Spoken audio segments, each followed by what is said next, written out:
Welcome back to the channel, everyone. Well, it's finally here, the premiere of The Acolyte on Disney+.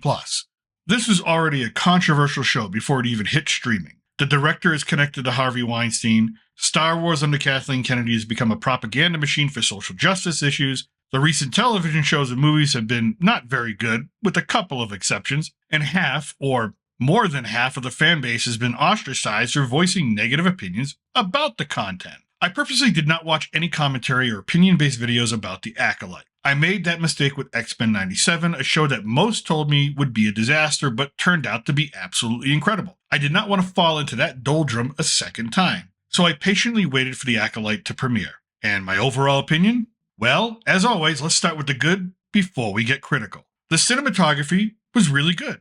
The sets, the look, the production values, I thought were all top-notch. The visual effects were, for the most part, spot on, with the exception of some of the sets looking too good. You could tell they weren't real. I know some people were complaining about the lightsabers, but I did not see what they saw. I thought, okay, cool. Besides, this is Star Wars. The one thing I think they're going to get right are the lightsabers. The grainy overlay on the film gave it an OG Star Wars vibe to it all, especially with establishing shots for the planets and the environments we were being taken to. Lee Young-jae was a bright spot when it came to the acting as Master Saul. He was able to connect and do the most with what he was given to deliver a character that we wanted to see on screen. And that's it. The things that mattered, the writing, the directing, the rest of the acting, were some of the worst I've seen and heard, only coming in a notch above the Obi-Wan Kenobi show, which is a pretty low bar. It was boring. I mean, painfully boring. Take away the establishing shots, the special effects. What you had was a CW show where they get to hold lightsabers and wear elaborate outfits.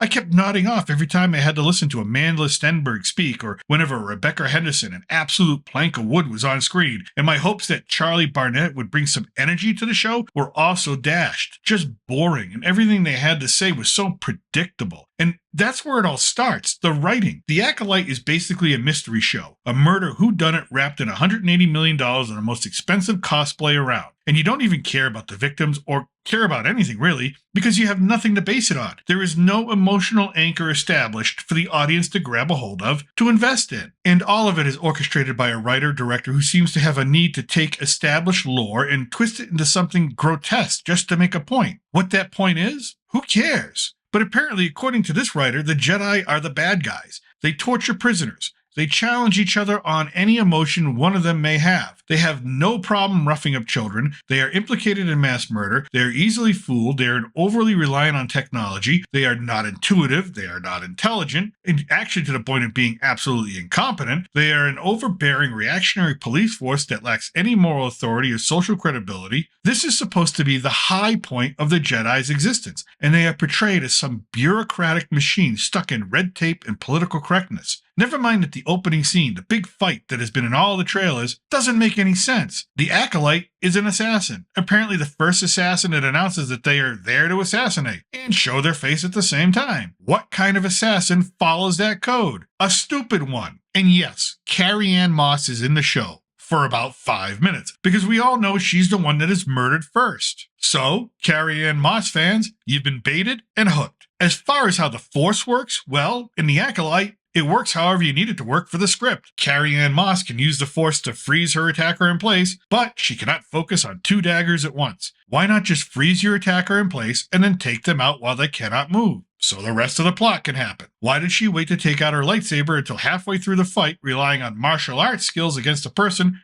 who does not have a similar weapon, so the rest of the plot can happen? Don't get me wrong, the fight is a great ripoff of Neo and Morpheus' first kung fu match, but I was here for Star Wars, not a Matrix homage. Why? That is the thing you'll keep asking yourself over and over and over. Why? Because half of the time, nothing makes sense. Why? So the rest of the plot can happen. A Master Jedi was murdered by an unknown Force user. Why are you sending a teacher you do not fully trust with a bunch of untested, newly minted Jedi Knights and Padawans to investigate? Would not something like this get the attention of, say, the Jedi Council? Yoda is alive and they're leading the council in the same time period. I'm sure Plo Koon is there, Yaddle, any number of them, just to be consulted with. Doesn't seem like the Jedi are taking this whole thing seriously. Kind of feels like they are, as a whole group, totally incompetent to protect their own, which is striking because their job is to protect everybody else. Why? So the rest of the plot can happen. And I am purposely staying away from the social justice content inserted into the script. At this point, from Disney Star Wars, it is expected, so you can do 2 things with it. it. Either get frustrated that they keep trying to ram alternative lifestyles down your throat and denigrate men, or just ignore it. Ignore the fact that the writer-director stated in an interview this past week that C-3PO is a gay robot, that R2-D2 is a lesbian in current canon, and that Amanda Stenberg describes Star Wars as one of the gayest things to watch, and that this series, The Acolyte, is the gayest Star Wars content ever produced. Episodes 1 and 2 had some of this content, but really, if the rumors are true, these first 2 episodes are there to set up episode 3, what early reviewers have called the episode that goes the farthest beyond the line. So, spoiler alert for this part. Ready? In episode 3, we will apparently see lesbian witches conceive children together, and the pronoun content becomes front and center. So yep, this is the direction that Lucasfilm and Disney have decided to go in. Remember when Bob Iger said he wanted to quiet the noise around the culture war? And do you remember when I told you that Bob Iger was not being honest when he said this? So yeah, Disney is the culture war. Like it, don't like it. It's just a fact that we all have to process through in order to decide whether we want to watch Disney content anymore or not. Some of you may say yes, some of you may say no. The point here is not to pick a side, because no matter where you fall in the debate, it is undeniable that Disney is pushing a social agenda to children through their films and television shows. Look, I love Star Wars. I love the originals, I love the prequels. The Force Awakens was good, not great, but I don't hate it. The TV shows are a mixed bag of either great or terrible. Hell, dirty little secret, I even like Solo a little bit more than the average Star Wars fan is allowed to like. But this show, the writing, the directing, the acting, absolutely terrible and only there for another purpose other than to entertain. It's just not something I found compelling, interesting, or even attention-grabbing. In the end, the mark of a great series is when the first episode concludes, the audience should be left with a need, the feeling of, oh my god, I gotta know what happens next. And this show does not. You are left with the feeling that I might as well watch the second episode because I'm just too tired at this point to extend my arm and touch the screen and turn it off. It's background noise at best. And that's what I think. Let me know what you think in the comment section below. Did you watch episodes 1 and 2 of The Acolyte? Do you have a different opinion than mine? And I look forward to your take on this latest entry into the Star Wars universe. And if you want more Star Wars content, click on the thumbnail for my Star Wars playlist and for my channel for more pop culture fun. As always, I'm still your reluctant gringo, and from south to the border, salute and a huevo.